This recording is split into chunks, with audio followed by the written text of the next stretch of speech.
नायब सिंह सैनी होंगे मुख्य अतिथि, और अति विशिष्ट अतिथि जगमोहन जी आनंद माननीय विधायक, श्रीमती रेणुबाला जी गुप्ता माननीय महापौर करनाल, और श्री श्रवण कुमार जी गर्ग गौ सेवा आयोग के चेयरमैन हरियाणा, श्री संजय बटला जी कुरुक्षेत्र विकास बोर्ड से, और Satish Goyal ji Jagdamba Agrico export private limited के चेयरमैन हैं जी, Rajkumar Goyal chairman Mansa Devi rice mill संघ, और Padam Sen ji Gupta chairman Oswal pump limited. इसके अलावा शहर के और भी बहुत से गणमान्य व्यक्ति हमारे वशिष्ठ अतिथि के रूप में शिरकत करेंगे। स्थान और समय क्या रहने वाला? सुबह 8 बजे से हमारा हवन यज्ञ शुरू होता है जी। हमने 21 यजमान हवन के लिए बनाए हुए हैं। जो शहर के गणमान्य व्यक्ति हैं वो परिवार सहित वो यज्ञ में बैठेंगे। इसके बाद गौ पूजन होगा और गौ आरती के बाद भजन कीर्तन का कार्यक्रम चलेगा। मुख्यमंत्री जी का कार्यक्रम 10 बजे आने का है। 10 बजे तक ये भजन कीर्तन चलते रहेंगे और 10 बजे के बाद मुख्यमंत्री जी का प्रवचन होगा, अपना आशीर्वचन होगा। हमारे स्वामी ज्ञानानंद जी की अध्यक्षता में ही ये गौशाला प्रफुल्लित हो रही है। उन्हीं के सानिध्य में कार्यक्रम होगा, उनके प्रवचन यही स्थान रहेगा।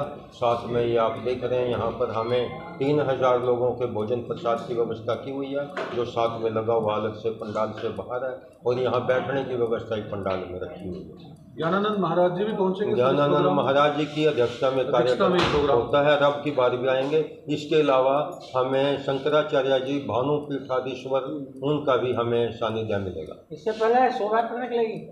नहीं, अब की बार शोभा यात्रा का नहीं। शोभा यात्रा एक्चुअली सनातन धर्म मंदिर से होती थी, अब सीधा यहीं पे जैसे हमारा कार्यक्रम होता है तो यहाँ से इसका हवन यज्ञ से हम शुरू करते हैं। इस समय कितनी गाय है? 8 बजे से और 9 बजे तक हवन यज्ञ पूर्ण होते हैं। महाराज जी पहुँच जाएंगे, इसके बाद गौ पूजन और कार्यक्रम शुरू। इस समय कितनी गाय है अपने गौशाला में? हमारे यहाँ इस वक्त 870 गौवंश है। पहली बार 900 950 हो गया। कुछ गायें हमारी इधर उधर से अभी आई थी पिछले दिनों। और आपके जानकारी के लिए बताऊं, मैं पिछले साल गोपाष्टमी पे हमें यहाँ पर गौ चिकित्सालय का शुभारंभ हुआ था। विपुल गोयल जी का कर कमलों से उसका उद्घाटन किया गया था। तो हमारी आसपास की करनाल जिले में 28-30 गौशालाएँ हैं। हमने सबको मैसेज दिया हुआ है और 20-30 किलोमीटर में भी हमें ये मैसेज दिया हुआ है कि कहीं भी कोई गाय एक्सीडेंटल हो जाती है या बीमार हो जाती है, सीरियस होती है, तो हमारी वैन उसको उठा के लाती है। जैसे हमारे पास यहाँ इतला आती है तो तुरंत प्रभाव से वैन लाएंगे, उसका इलाज करके बेशक चाहे वो गौशाला वाले दोबारा ले जाना चाहें तो ले जा सकते। गौशाला की तरफ से एम्बुलेंस है? निःशुल्क एम्बुलेंस 2 रखी हुई यहाँ में, और 2 एम्बुलेंस। और एक सेवा हमें और हमारे कोषाध्यक्ष हैं अरुण गुप्ता जी, इनकी अध्यक्षता में, इनकी देखरेख में एक बड़ी अनोखी हमें योजना शुरू की हुई है पिछले 2 साल से। यहाँ पर क्या आप भी देखते थे, जैसे एक्सीडेंटल गायें मृत हो जाती थी जिस रोड पे, और कई दिन तक वो यूँ ही पड़ी रहती थी। तो अब यहाँ कोई 20-30 किलोमीटर से भी हमारे पास कोई इन्फॉर्मेशन आती है, कहीं भी कोई गाय अगर मृत मिलती है तो तुरंत हमारी एम्बुलेंस, हमारे कोषाध्यक्ष जी के पास नंबर दिया हुआ है, सबको सर्कुलेट किया हुआ है। तो हमारे पास जैसी मैसेज आता है तो हमारे वर्कर जाते हैं गाड़ी लेके, गौ सेवक, और विधिवत रूप से नमक डाल के, कफन डाल के, पूजन के साथ 8 फुट गहरा खड्डा खोदकर उसका संस्कार करते हैं। कहीं ना कहीं देखने को मिला है इतनी गौशाला होने के बावजूद भी करनाल में गौ आवारा घूम रही है, उनकी कोई देख रहे नहीं हो रहा, कोई सड़कों में बैठी रहती है, उनकी तो बैठी, उनको जहाँ तक हमारी जानकारी है, अब पूरे करनाल में कहीं भी कोई भी गाय सड़कों पे नहीं आपको देखी होगी, सिर्फ नंदी घूम रहे हैं सड़कों पे। आप कभी भी ध्यान दो, अगर गऊ है तो हम उसको अब भी उठाने के लिए तैयार हैं। आप हमें सूचित करो, हम तुरंत प्रभाव से। तो नहीं सर, गौशाला की कुछ गौशाला की गायें छोड़ रखी होती है फिर वापस ले लेते हैं। हाँ, वो गौशाला में तो अलग बात है, लेकिन अब सड़कों पे गायें नहीं मिलती हैं। और नंदी की बात जहाँ तक है, अभी हमें 3000 गज 7 वाली जगह हॉस्पिटल के लिए है, उसमें नंदीशाला तैयार हो रही है। हो सकता है हम गोपाष्ट में मुख्यमंत्री के कर कमलों से उसका उद्घाटन करवाएं, और फिर जो सड़कों पे नंदी भी घूम रहे हैं उनको हम गौशाला में लेंगे, नंदीशाला में। कई जो गोमेग उत्पादन है वो भी अपन लोग कर रहे हैं, गौ उत्पाद है जो गायों के, उसके लिए हमें जानकारी मिली थी। अभी हमारे गौ सेवा आयोग के चेयरमैन साहब से बात हुई है, दिल्ली में एक पूरे इंडिया स्तर का ऐसा कोई एक मेला लगने जा रहा है जिसमें गोबर से उत्पादन हो के नई नई चीज़ें कहीं पहले भी बनती आई हैं, तस्वीरें बनती हैं, दीपक बनते हैं, इसके अलावा और भी कई औषधि तैयार होती हैं, तो वो उसका हम देखने जाएंगे और हमारा इच्छा है ये कि हम यहाँ भी वो शुरू आप करें। लोग फिनाइल तो बनाते हैं, फिनाइल हमारे ट्रेन के वर्कर हैं जिनको ट्रेनिंग लेके यहाँ आए हैं दूसरी गौशालाओं से, और फिनाइल बनाते हैं, धूप बनाते हैं, कई तरह के अर्क बनाते हैं, जैसे हमारे तुलसी अर्क है, गौमूत्र बनाते हैं, और उसकी बड़ी डिमांड रहती है। और हम नो लॉस नो प्रॉफिट वो जनता की सेवा के लिए देते हैं। काउंटर से बहुत लोग आते हैं, हमारी 10 रक्षाएँ शहर में चलती हैं, उनसे भी वो लोग पैसे दे के और वो इस गौशाला में दुधारू की गौ कितनी है, जो दूध देने वाली गौ कितनी है? हमारे पास लगभग 150 गाय हैं अरुण जी, 160 गाय हैं, 8 क्विंटल के लगभग दूध होता है। बड़ा A2 होता है दूध हमारा। और हमारा आगे जो प्रयास है जी ये कि सारी गायें देसी हों, देसी ही वो हम ज़्यादा बढ़ावा दे रहे हैं। और वो दूध कितनी डिमांड रहती है, 100% हमारा प्योर दूध होता है। और उसकी बड़े बड़े ऑफिसरों में सभी लोगों में कोई भी किसी के भी यहाँ जो डिमांड आती है हम उसकी फर्स्ट कम फर्स्ट सर्व के आधार पे उसके वहाँ हमें 3 वेंडर रखे हुए हैं, उनके घर दूध भिजवाते हैं। तो जो ये कार्यक्रम होने वाला है उसको लेकर क्या करनाल की जनता को क्या अपील करते हैं सर? बड़ा उत्साह है जी लोगों में। अब हमारे को यहाँ पे जैसे गोपाष्टमी में जो लोग पूजा करने आते हैं, इतना एक गोधाम बन चुका है मैं समझता हूँ ये गौशाला। यहाँ पे हम उस दिन गायों को चारा नहीं डालते, बल्कि ओवर हो जाता है, हमने बैरिकेड लगाना पड़ता है, उनको रोकना पड़ता है लोगों को, क्योंकि उनकी भावना है कि हमारा लाया हुआ सारा गायें खाएं। तो हमारी कोशिश रहती है कि अमावस्या पूर्णिमा को भी यहाँ पे हवन होता है सामने यज्ञशाला में, उस दिन भी काफ़ी लोग आते हैं अमावस्या को जैसे, तो हम उनको जोड़कर प्रार्थना करते हैं कि आप भोग लगाने के लिए ले जाओ थोड़ा सा, बाकी हम डाल देंगे, और वो मानते भी हैं। तो लोगों में बहुत उत्साह है। आपने भविष्य की क्या योजना है गौशाला के एक्सटेंशन के लिए?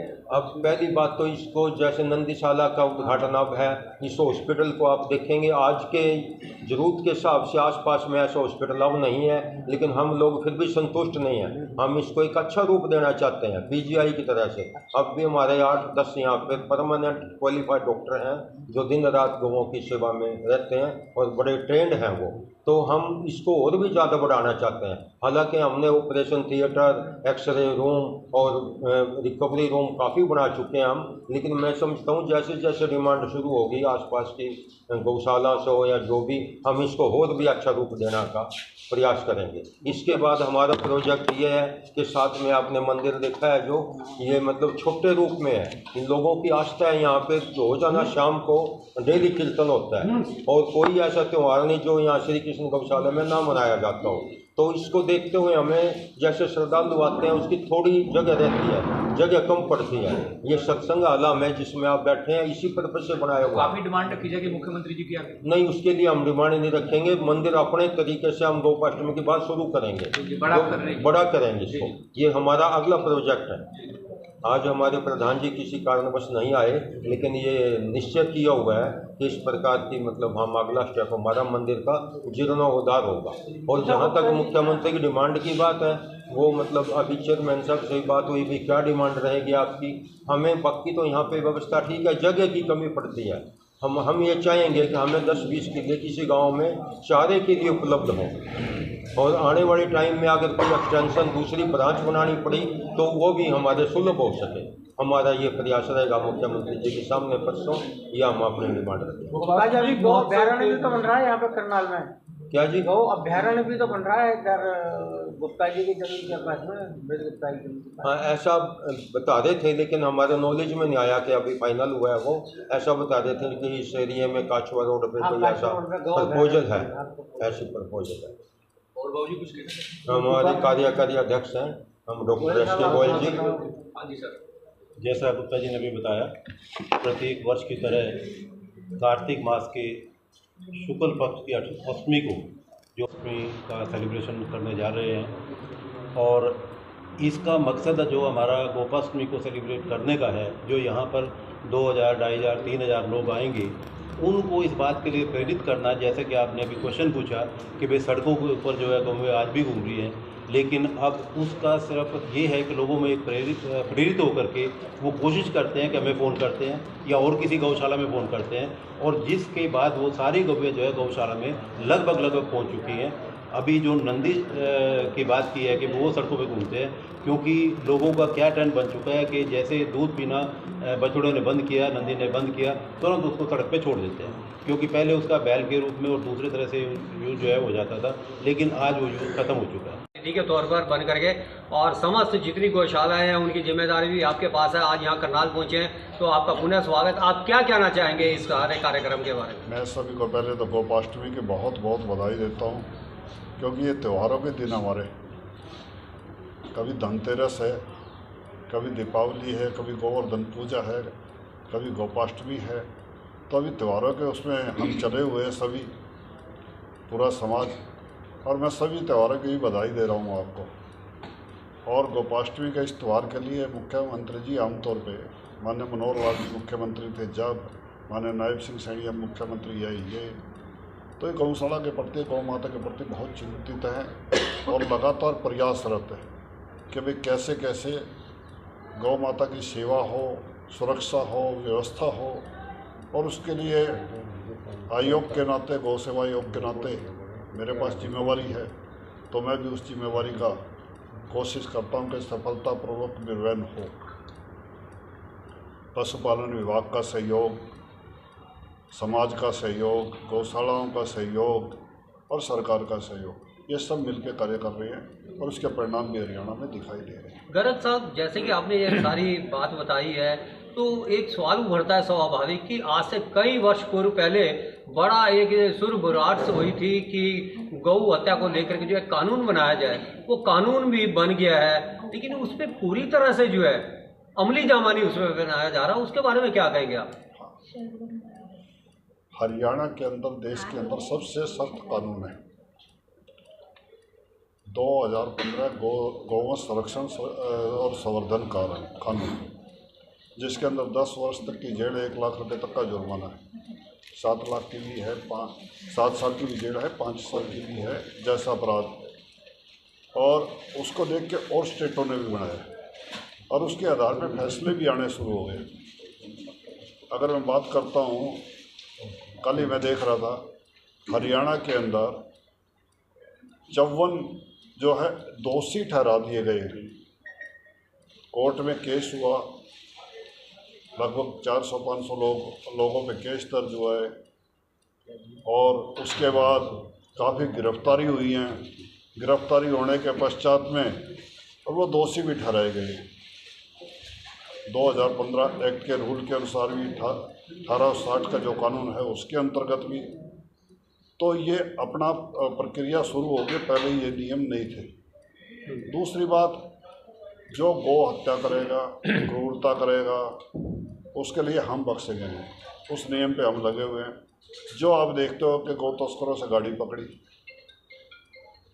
गौ हत्या करते हुए, गौओं से क्रूरता करते हुए लोगों पे केस दर्ज करवाए, पहली सरकारों में इस तरफ चिंता ही नहीं होती, ये सरकार कर रही है। सरकार जैसे गौशाला को जो आत्मनिर्भर बनाने की दिशा में काम चल रहा है, गौमेव संकल्प अभियान चलाए, गौ के उत्पाद से उत्पाद बनाने का, जिससे कि हम मतलब गौशालाओं को आत्मनिर्भर, स्वावलंबी बना सकें, आत्मनिर्भर बना सकें, और वहाँ से लोगों का सेहत बनी रहे, लोगों के धार्मिक संस्कार बने रहे। उस दिशा में आपका योग क्या काम कर रहा है? गौ माता हमें आशीर्वाद तो देती ही देती है, जब हम माँ कहते हैं तो माँ का आशीर्वाद मिलता ही मिलता है। इसके साथ साथ गौ माता हमें दूध देती है, गोबर देती है, गौमूत्र देती है, और अगर ये मान के चले हम गौ माता का दूध, अगर हम भैंस का या विदेशी गाय से तुलना करें तो कहीं भी तुलना में गौ माता का दूध जो है पवित्र भी है, उत्तम भी है, अमृत भी है। आप उसके लिए इस तरह भी ले सकते हैं कि एक भैंस तालाब में जा रही है और आपने पूंछ पकड़ ली तो बीच में आपको तालाब के बीच में जाके बैठ जाएगी। अगर एक बच्चा सड़क पे खेल रहा है और 2 भैंस आ जाएंगी तो बच्चे को रोक के जाएंगी, और तो गौ माता उसी सड़क से बीच निकलेंगी तो उसको बचा के निकल जाएंगी। यह हम सभी का अनुभव है। इसी तरह अगर गाय की पूंछ पकड़ ली तो वैतरणी पार करने की हमारी प्रावधान है, गौ माता उस तालाब को भी पार करवा दे। गौ माता के दूध में बल भी है, बुद्धि भी है, विद्वता भी है, और जीवन के संस्कार भी माँ के दूध के बाद गौमाता का दूध ही माना गया। तो इस पे हम नस्ल सुधार पे बहुत जोर लगा रहे हैं।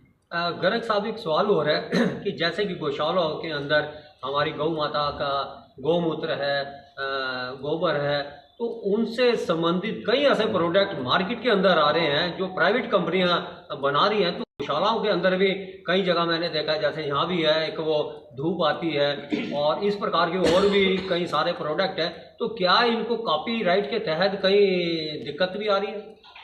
अभी हम क्या कर रहे हैं आपको बता रहे हैं। गौ माता के गोबर की बात करते हैं तो गोबर को शास्त्रों में धन कहा गया है।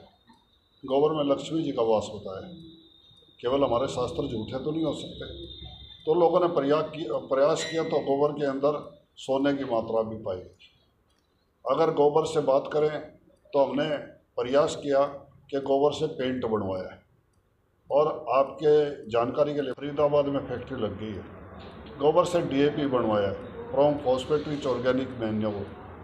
उस पर शोध भी चल रहा है। अभी सरकार की मान्यता काफ़ी पहले से है। हमें DAP से विदेशों से जो पैसा आता है 4050 रुपये का एक बैग आता है, 2700 का सब्सिडी देती है सरकार, 1350 किसान देता है जब 1 एकड़ में पड़ता है। और वो रासायनिक खाद हमारे शरीर को भी नुकसान करता है और जहरीला हमारे धरती को भी बनाता है और हमारे स्वास्थ्य को भी नुकसान करता है। तो एक और इसके साथ साथ इसी प्रकार से गोबर से मूर्तियाँ अनेकों प्रकार की, गोबर से ये कहें कि घड़ी का फ्रेम, गोबर से ओम, और गोबर से धूप, गोबर से साबुन, गौ में साबुन, और इसके साथ साथ अनेकों चीज़ें बन रही हैं। और अब भविष्य में आने वाले देखोगे तो प्रकृति के साथ जुड़ना है कि गोबर के अंदर ये मान के चले हमारी माँ बहन जो थी, अगर पहले ज़माने में घर को गोबर से लीपते थे। भोपाल गैस त्रासदी हुई तो उसके अंदर एक अनुभव आया, और वो अनुभव क्या आया कि जिनके घर गोबर से लिपे हुए थे, जिनके घर कच्चे थे, उनका रेडिएशन का प्रभाव बहुत नाम मात्र का रहा या बिल्कुल नहीं रहा, और जिनके घर पक्के थे उन पर रेडिएशन का प्रभाव रहा और वो लोग अपंग भी हुए और बीमार भी हुए और मौतों की जीवन भी चला गया।